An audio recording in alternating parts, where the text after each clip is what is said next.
Tonight on KGW News, another scare on the tarmac as a Delta plane bursts into flames. And all of a sudden, a lot of people in that row in front, they jumped up. Plus, Portland's airport authority makes what it calls an uncomfortable change in policy as it tries to hold on to federal funding. Then, it's just really hard for people. The warning for millions of Americans struggling to pay back student loans, with debt collectors about to come calling. But first, marking the death of Pope Francis, what comes next for the Vatican and how local Catholics are remembering the pontiff tonight.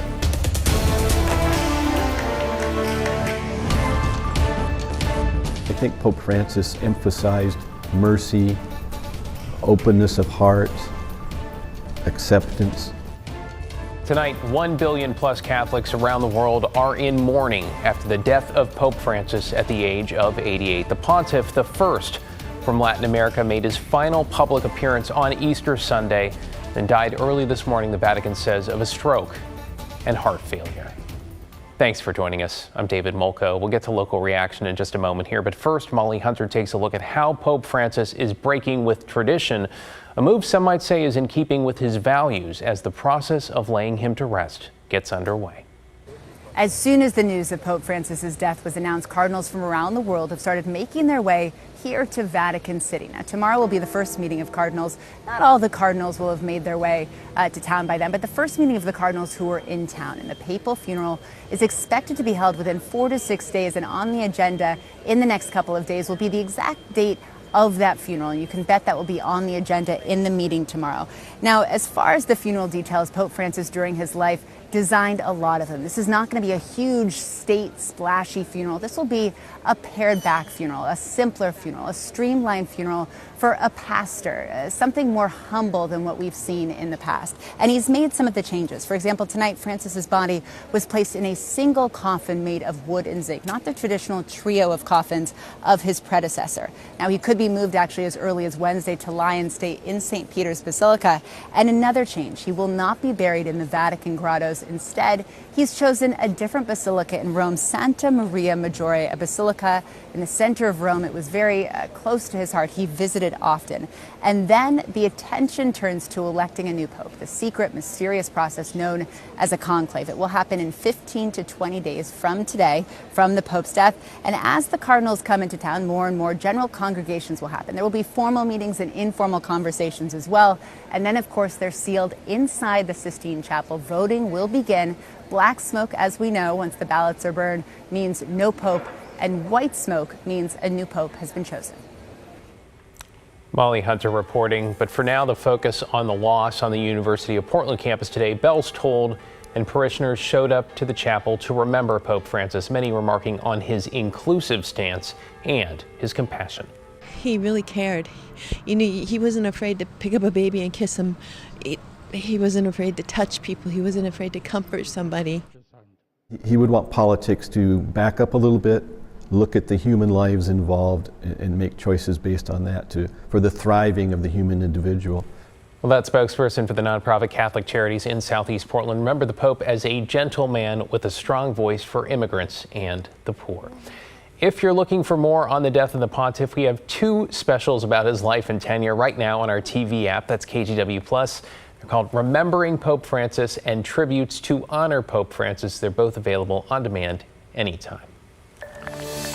New tonight, the principal of St. Helens High School has resigned amidst a teacher sex abuse scandal. Katie Wagner had been on administrative leave since shortly after that scandal broke in November.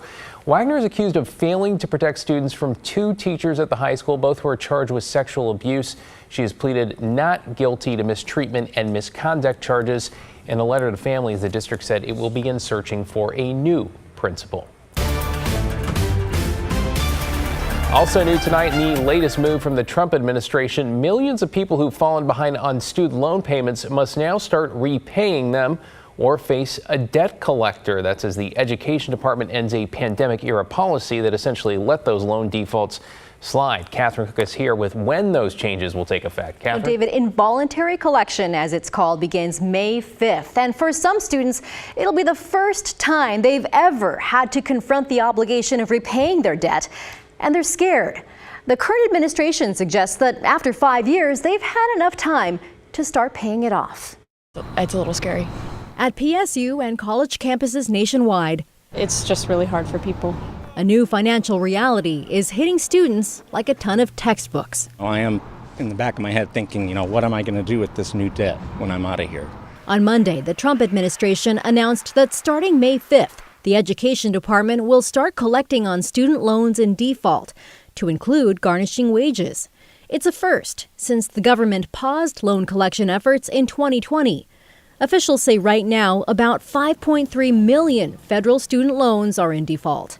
To that, Education Secretary Linda McMahon said, quote, American taxpayers will no longer be forced to serve as collateral for irresponsible student loan policies. I'm very, very concerned about this latest step that they're taking. For several years, U.S. Representative Suzanne Bonamici has been hosting student loan forgiveness webinars, hoping to help students struggling financially. She says her experience paints a different picture of students navigating college debt. Most people are trying to pay back their student loans. They are. It's not like, oh, I'm just going to go to college and get a free ride. That's not what's happening. And this administration doesn't understand that because, as I said, they're out of touch. Everybody I know who's in school right now is working multiple jobs on top of school to make it work, just baseline. The Education Department urged borrowers in default to do one of three things: contact the default resolution group to make a monthly payment, enroll in an income-driven repayment plan, or sign up for loan rehabilitation. McMahon criticized colleges and universities that have profited off federal subsidy loans while hiking tuition rates. At least one concern rooted in common political ground. We have to make higher education more affordable. Bonamici invited Oregonians to reach out to her office for help dealing with loans in default. She also said the ombudsman at the Department of Consumer and Business Services is a great resource. David? Yeah, definitely cannot hide your head in the sand. Sounds like they're coming in just a couple weeks. Thanks, Catherine. Appreciate it. Meanwhile, a federal judge in Eugene has ordered the Trump administration to restore the visas of 2 international students who are studying in Oregon. The ACLU sued on behalf of an Oregon State PhD student from Mexico and also a British graduate student at the University of Oregon, claiming here that their visas were terminated without notice or explanation. According to the Oregonian, the judge asked federal lawyers what regulations they used to justify those terminations. But lawyers for the government said they didn't have time to gather that information. The judge's decision today blocks the students' deportation for 2 weeks while their status is restored. We're just as curious as the government is about why this happened and how the government can fix it. And so we appreciate the judge standing up for these students and restoring the status quo for this 14-day period so we can get more information and help them vindicate their rights. Attorneys for the students say they'll now seek a preliminary injunction, which they say will provide more lasting protection. Well, in an update tonight, we're learning more tonight about Congresswoman Maxine Dexter's trip to El Salvador as part of a delegation of House Democrats advocating for a Maryland man she believes was wrongfully deported. Alma McCarty looked into this. And Alma, I'm curious to know, there's no clear Oregon connection here, so why is the Congresswoman getting involved? Well, David, Representative Dexter told KGW the reason she went to El Salvador was in part because her constituents in Oregon were asking her to advocate. However, she was unable today to meet with Kilmar Abrego Garcia. The fact that he could do that and hold anyone against their will without due process is absolutely something we all should be terrified about. Oregon Representative Maxine Dexter in El Salvador Monday, speaking out against the Trump administration's failure to comply with court orders to bring back Kilmar Abrego Garcia, a 29-year-old Maryland man the Supreme Court says was improperly deported there last month. There is no reason to believe that is not possible. Kilmar needs to come home. While the Justice Department called his deportation an administrative error, the White House has said his deportation was not a mistake, accusing Abrego Garcia of being a member of the MS-13 gang, a claim his wife and lawyers deny. If he ever ends up back in the United States, he would immediately be deported again. Despite the trip to the Latin American country, Congresswoman Dexter was unable to see Abrego Garcia, as she explained in a brief phone interview Monday evening. We requested it. The embassy made our request on our behalf to the El Salvadoran government, and that was denied. Dexter says Abrego Garcia was last seen on Thursday when he met with a Maryland senator. His family is worried about his health. Instead, Representative Dexter and 3 other House Democrats met with human rights advocates and the U.S. ambassador to El Salvador. When asked why she felt compelled to travel there in person, she said this. I believe that we need to take all action as representatives that we can to maintain focus on it and not accept it because the precedent sets is deeply dangerous. The Democratic delegation in El Salvador today said they wouldn't be the last to visit, saying more representatives would be traveling there in the coming days and weeks. Although the Supreme Court ruled the U.S. has a duty to bring home Abrego Garcia, the president and his team have argued they have no power to bring him back. David? Yeah, with the finer points of that Supreme Court ruling now playing out in the lower courts. Thanks, Alma. Appreciate it. Okay, time to take you outside on this Monday night. A bit of a cooler start to the work week where some showers were also coming down in spots. Chief Meteorologist Matt Zafino has a first check of what's ahead and the chances of seeing more than just showers, Matt. Yeah, well, those showers are gone right now, and we're going to have a stretch of really great weather coming up for the next several days, David. 49 degrees in Portland. Let's check some other temperatures, though. It's already down to 43 in Hillsborough. That's 6-degree difference. I mean, they're getting close to the 30s there, so frost. Definitely a concern there. We are in the 30s in Bend and Baker City. No surprise east of the Cascades. So we're running about 2 to 4 to 6 degrees cooler at this time tonight compared to this time last night. So again, with that going on, we have frost and freeze concerns around Oregon. Now, you see the big freeze warning here and then down around Pendleton, but in the local area, frost advisories all around the metro, but not including the metro. The city simply stays warmer, holds in the heat. So we don't have to worry about it here, but if you live over the West Hills through most of Washington County, Yamhill County, good chunk of Clackamas County, and Clark County north of Vancouver, then you can expect frost on your garden, on your walkway in the morning. And there's a freeze warning out in the Hood River Valley where temperatures will drop below 32 and as low as about 28. So we have a cold night ahead, but warm days ahead too. And then on Friday, that's when the rain returns and may include some thunderstorms. We'll have more on that in a bit. David, back to you. All right. Thanks, Matt. We'll see you in a few minutes here. To get you caught up on tonight's other headlines, jury selection has begun in the retrial of an Uber driver accused of shooting and killing one man and injuring another in what prosecutors call a road rage incident.